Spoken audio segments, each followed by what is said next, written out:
Hello, welcome back to the Film Nerd Reviews channel, to a video that was supposed to be done when I finished the Wes Anderson review series. I didn't do it then, so I'm doing it now, and that's my ranking of Wes Anderson's 10 feature films. That's all 10 of his feature films, ranging from 1996's Bottle Rocket all the way through to 2021's The French Dispatch.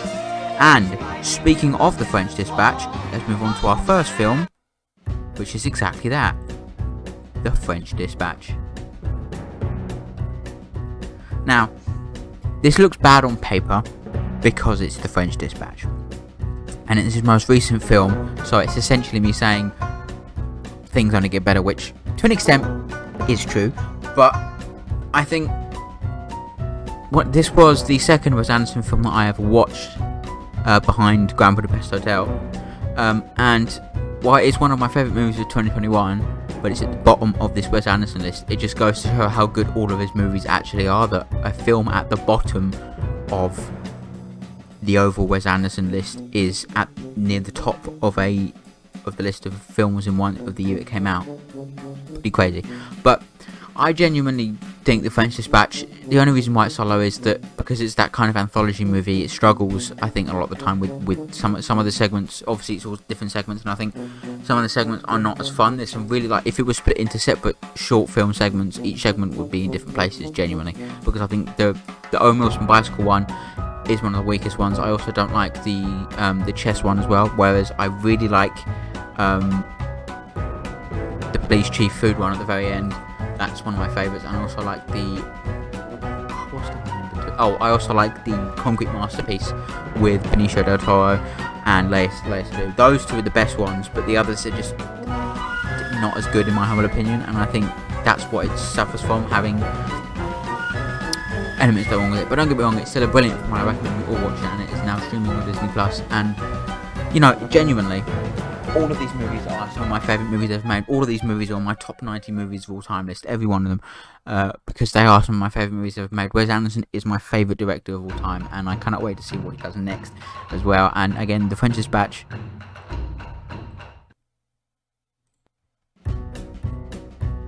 is one I love dearly. But as you heard there, we're moving swiftly on to our next film, which is Isle of Dogs. Now, with Isle of Dogs, currently my YouTube review of this movie is blocked. So this is basically, for most people, the first time you hear me talking about this movie, because you can't watch my review of it because it's blocked. So essentially, the reason why this is higher than French Dispatch is because I really like dogs, and I think this tells a fantastic story. I think the main reason is why I love this movie so much is because dogs, Japan, two things I'm very fond of and very much. I like Japan, the culture of Japan, and dogs as well, come together with a fantastic voice cast, and I think it genuinely has a great story. But I will say, like I said in the review that you can't watch, that this is one of those movies where I never would have watched it if it wasn't directed by Wes Anderson, because I never had any intention to watch this movie before the Wes Anderson watch through, because I didn't know it was Wes Anderson. I remember it coming out actually very vividly, and I remember in the UK, obviously, I go to an Odeon cinema, and back when this movie was coming out, or back in 2018, the Odeon magazine was still a thing, and it was on the cover of one issue, I think. I know one, actually, that's too much effort, but it was on the issue of that magazine when it was coming out, and I think that's something I remember vividly about it. But yeah, it's just a movie for me that I really, really love, and I love the dog stuff, but I just think it just happens to be that the rest of his filmography is far superior. I think genuinely the animation is fantastic, as it is with Wes Anderson films. It's got genuinely like a great story, and all the dogs have interesting personalities, and it feels rich and it feels raw, and that's what I love the most about it. So yeah, that is Isle of Dogs. Next up we have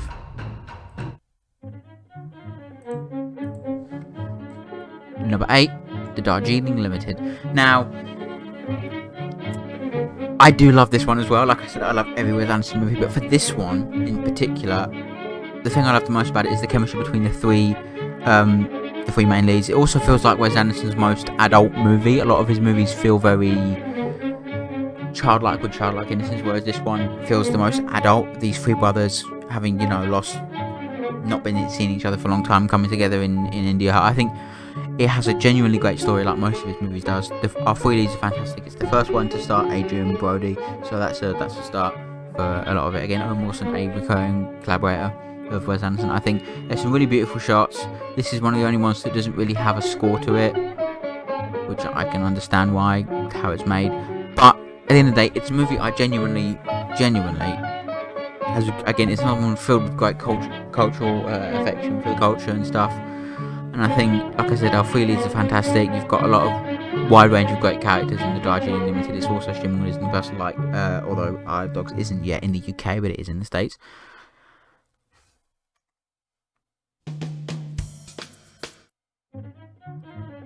Yeah, it's.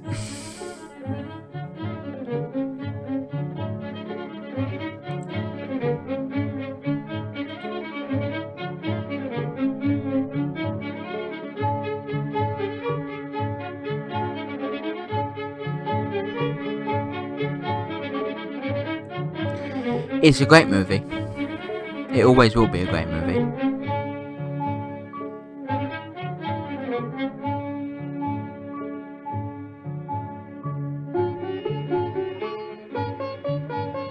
And I think, again, it's just, out of all the Wes Andersons, it feels the least like his, which is why it's low on the list. I think because it feels more adult, it feels more, even like a personal tale in some degree. Maybe it is, I don't know, I haven't done the research, but it's a great movie. So next up on our list, as you probably may have heard already from our title cue, is in at number 7, Bottle Rocket, the feature film debut for Wes Anderson, and this is the feature film we're talking about, which I did a review of. I think this is so fucking good. This movie is one of, it's a great movie. And tell you why that is because the three leads have great chemistry. It's really well written. I think Dignan is one of the best characters Wes Anderson's ever written, or it has genuinely one of the most awesomest stories, I think, in most Wes Anderson movies.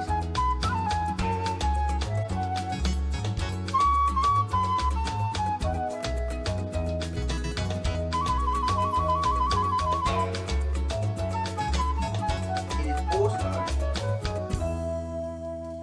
only one I own physically as well. And it's also the first movie I ever bought in the Creation Collection, which is what it's from, which is what it's released in. So, yeah, again, as a first film, it's not perfect, but it is fucking brilliant. The Mother's Battle score is great, as always. The music, again, with the Wes Anderson movie, is on top form.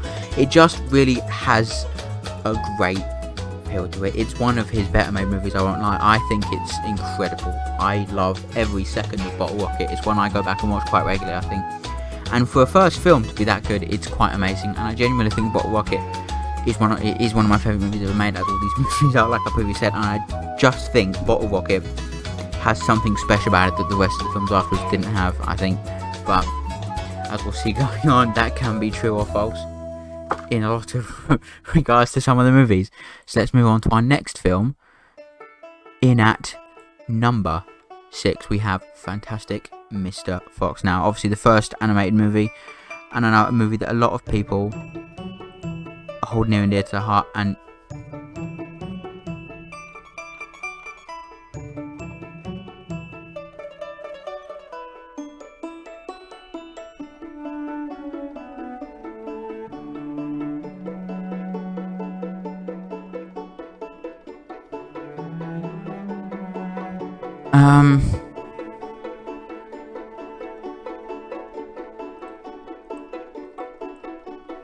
shit.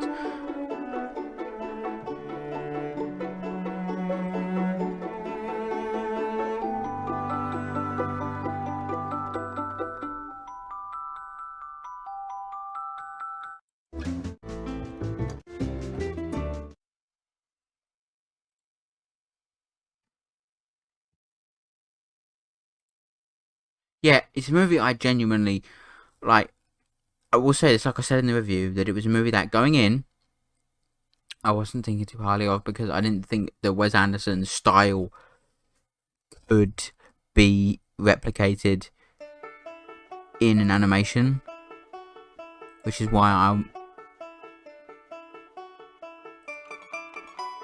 was never too far. Well, I wasn't fond of it going in, but I will admit it's one of the best animated movies of all time. I think it's got one of the best stories of Wes Anderson film, which being at number 6 means the rest have fucking class stories. But here, I think the animation is on top form here. I do think the animation here is better than it is in Isle of Dogs.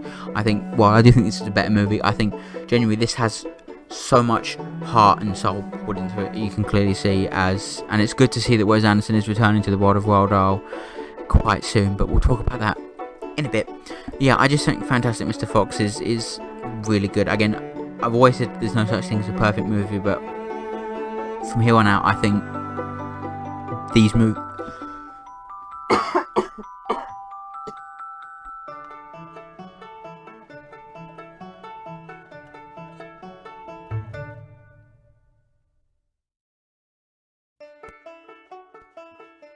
They all come extremely close to being perfect, I think. So, yeah, that's Fantastic Mr. Fox. I absolutely love Fantastic Mr. Fox. It's one of my favourites.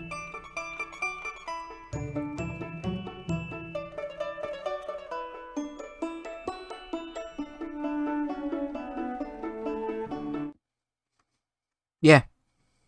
Fantastic Mr. Fox is just, I remember, it's one of the ones where I think it's out of all the Wes Anderson movies, it's probably the one most people have seen the most, if that makes sense. Because I think it's very much known in I think it's definitely the most well-known Wes Anderson movie, bar maybe one other, but we'll get to that one very, very soon. Trust me, we'll get to that one. But yeah, up next, it is one that I don't think a lot of people saw coming being this up on my list. Rushmore. Now, this is obviously Max Fisher, and the wonderful story of... I really fell in love with this movie when I watched it for the first time. I think this is where Bill Murray is so good in this movie. I think it has one of the best stories. I think Max Fisher is one of the best Wes Anderson characters. Mother's Bag score is on top form as well. The whole music of this movie is brilliant. It's just one of the best movies. One of his best. It feels, as his sophomore outing, no pun intended there whatsoever. I just love the world it creates, the score, all the stuff Max Fisher does. He feels so well crafted. And I think, for me, that's what really surges this movie into being one of Wes's best. I do think this is better than Fantastic Mr. Fox. Come and fisticuff me, I will fight you, because I genuinely adore this movie. As with Fantastic Mr. Fox, like I said, these 6 movies I think are Wes Anderson's definitive best movies, and are the movies that I think out of all of his movies come the closest to being perfect. I do think the others are really, really good as well, but this is the top tier shit from here upwards. But I love every Wes Anderson movie equally, like I said. And I think Rushmore has genuinely so much heart in it as well, like his other films, but it feels so much more... It feels brilliant to watch this movie. Yeah. Rushmore. Up next we have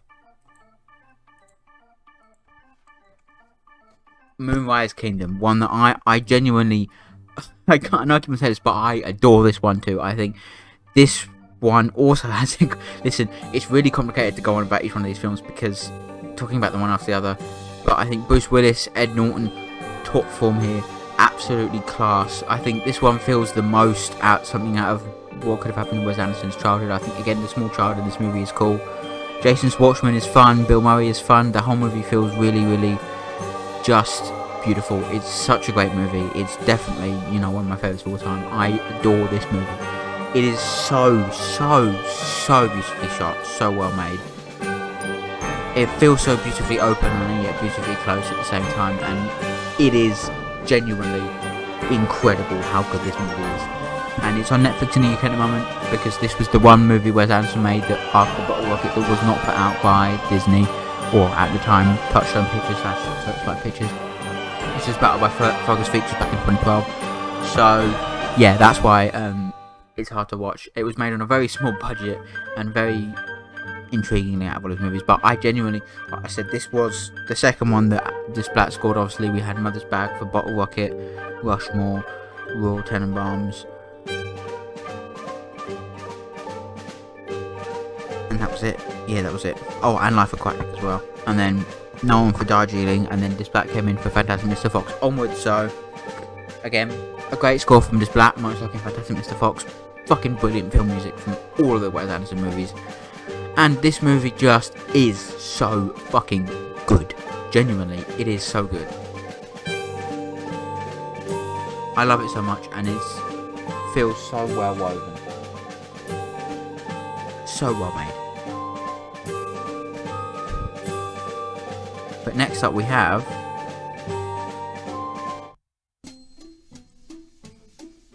what is most people consider the best Wes Anderson movie, The Royal Tenenbaums, and I can't disagree with the fact that it is one of the better ones. Being in at number 3, it is fucking brilliant. Again, I think this is Bill Murray's best performance out of all of his Wes Anderson pictures. Gene Hackman as Royal Tenenbaum himself he's so good in this movie. I think Ben Stiller's really cool as well. Owen Wilson and Luke Wilson on top form here. Angelica Houston and Gwyneth Paltrow and Danny Glover. This movie has a real sense of family, and I love it for that reason. It's told in an interesting way. It's an interesting twist. Again, a great story. It was his most financially successful movie of them all as well. And I just genuinely love this one as well when I saw it. It's got some very iconic moments in it. It is just brilliantly cast, brilliantly made, has a great soundtrack. The soundtrack recently became available on Spotify again, much to my own dismay, because I had to make a fucking review theme for it, and now the soundtrack is available, which is why you're not hearing the review theme now. You're hearing the Motherboard score because it's actually fucking good, and I might actually go back and review this movie again just so I can include the score, because I can't bother to edit it out. But yeah, it is without a doubt definitive Wes Anderson. I think it's when a lot of people think of Wes Anderson, they either jump to that one, or this one, or Royal Tenenbaums. And I think that's for a very good reason, because it stands out as being the pinnacle of his filmography, I think, for a lot of people. But for me, there just so happens to be two more that I think are slightly better. And let's go talk about the next one, which I absolutely fell in love, head over heels in love with this movie when I saw it, and it is of course 2004's The Life Aquatic with Steve Zissou. Now I know a lot of people don't like this one because it feels less Wes Anderson-y, but I think for me it is, like, if it wasn't for the next one, which at this point you probably know what the next one is, this would be the definitive Wes Anderson movie for me, because I just love, again, I said Bill Murray was the best in the last one, but that's not true. He is the best here as Steve Zissou. And again, I think out of all the Wes Anderson movies, bar the next one, this has the most heart to the story with Owen Wilson as his kid, and then Angelica Houston and stuff like that. And I think really it possesses all the qualities of Wes Anderson in a very un-Wes Anderson-y way.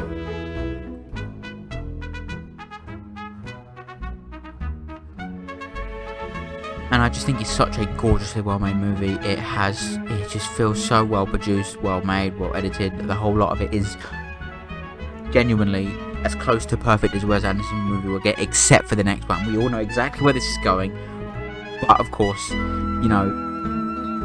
can I not? But Life Aquatic is one I would recommend everyone to go watch. Out of all the Wes Anderson movies, is this one and the next one that I would recommend people to watch, because they are the definitive ones, and this is one of my favourite movies I've made. All of these are, but this one is just so definitively brilliant. There's some great character moments. Jeff Goldblum is really funny in this movie, I won't lie. And it is again streaming on Disney Plus, so please check it out. But now the moment we've all been waiting for, and you all already know what movie it is, so I'm going to keep this nice and short and sweet. It is, of course, at number 1, without a shadow of a doubt, it is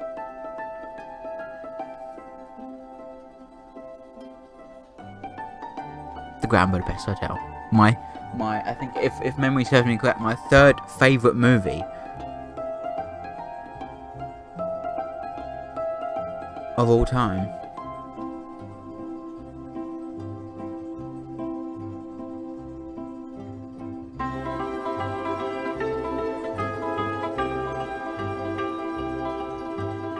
of all time. I think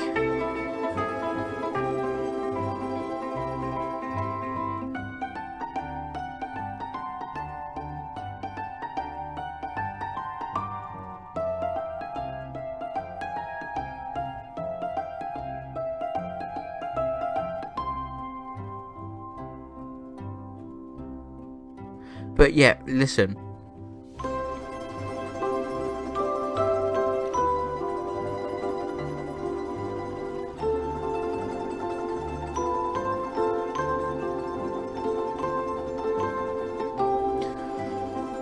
I'm sat here just genuinely struggling to comprehend, because this is the definitive Wes Anderson movie.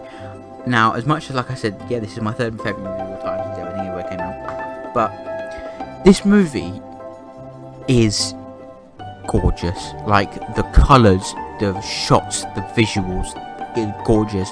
This Splat score is one of the greatest film scores of all time that I have the pleasure of listening to. I listen to it regularly. The characters, Mr. Gustav, Zero, these people, these characters, they are defining characters in the Wes Anderson world, and I think, like I said, there's no way it wasn't going to be this movie. This was the first one I saw, and it was what made me fall in love with the world of Wes Anderson, and quite honestly, there is no better movie of his entire filmography, and I think like I said, out of every Wes Anderson movie, this is the one that comes humanely as close. Like, this is 99% perfect, whereas I think Life Aquatic is 98, 97-ish. This is 99% perfect, because I am of the firm belief there is no such thing as a perfect movie. No such thing as a perfect movie. But this comes as one of the few movies that I think comes as close as humanly possible to being the perfect, most definitive movie. And it's also a movie that can make me feel happy whenever the mood I'm in. It's one I watch the most. It's just one of the most happy-go-lucky movies. I love every character in it. I love every moment of it. Every single second, every single shot, every single minuscule detail in this movie is just incredible. It is one of the greatest movies ever made, in my opinion. And if you have not watched it, you're really missing out. Because please. And there we have it. My ranking of the Wes Anderson movies. Wes Anderson is a filmmaker who is incredibly specific, has an incredibly specific style, and makes his movies that way, and as such there are usually, at least nowadays, quite sizable gaps between his movies, and I could appreciate that. He has a very wide and diverse range of filmography, which every fan can get behind, and I think I can definitively say that for each one of these movies there is someone out there who thinks that that is their favourite one, from every single one, all the way from French Dispatch all the way up to this one. And although there's a huge quantity of those people that think it's either Grand Budapest or Tenenbaums, there is someone out there that thinks it's French Dispatch, there is someone out there that thinks it's Isle of Dogs, there's someone out there who thinks it's Life Aquatic, and I really want to meet that person, because I agree, even though it's not. You know what I mean? Because this one exists. And I think Wes Anderson's one of the best filmmakers to talk about, because he makes his movies in such a special way, and I think this movie is a great example of that. And what's nice to know is that, Wes Anderson makes his movies. All of these movies are incredible. It is such a triumph to be able to have such a eclectic collection of movies that also, at the same time, feel so different, yet so similar at the same time. And it is, one of the reasons why I love Wes Anderson as a filmmaker, because everything feels the same but different. Each character, when you watch the Haunted Trailers and stuff like that, each character, there are similar stuff for across multiple characters across the entire Wes Anderson filmography. Each character feels like they have their own set of problems that are defined throughout the entire film, and that I can really appreciate that. And like I said, every one of these films, in my opinion, is one of my favourite movies ever made. They are all so good, and I recommend you watch every one of them when you get a chance. Most of them, from Rushmore to Grand Budapest, from Rushmore to Fantastic Mr. Fox, are all streaming on Disney+, plus Grand Budapest and French Dispatch. Moonrise Kingdom is on Netflix in the UK. Bear in mind, I'm saying it's still in the UK. Moonrise Kingdom is on Netflix in the UK. Bottle Rocket and Isle of Dogs are currently not available anywhere. Isle of Dogs will eventually come to Disney Plus in the UK at some point, hopefully. Fingers crossed. Bottle Rocket, that's a Sony movie, I think, so unlikely, but yeah. Please go out and find a way to watch all these movies, because they're all terrific. But alas, this is what we have now.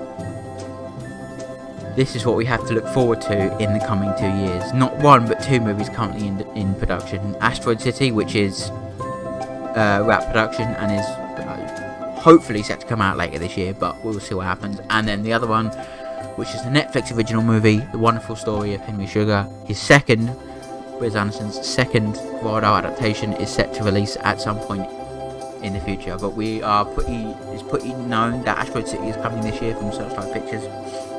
Big cast, some new fresh faces as well as some old ones, of course. Obviously, if it's not known enough, Bill Murray has been in every single Wes Anderson picture except for Bottle Rocket, and he will be in Asteroid City, but actually as of yet he's not in Henry Sugar, which is very unusual. But yeah, this is what we have to look forward to: the wonderful world of the next two Wes Anderson pictures, Asteroid City and The Wonderful Story of Henry Sugar. So thanks so much for watching my ranking of the Wes Anderson pictures. I look forward to talking about both Asteroid City and The Wonderful Story of Henry Sugar when they release. Thanks so much for watching. Have a wonderful day, and make sure to check out not only my review series of Wes Anderson, but also the movies themselves. Thank you, and bye bye for now.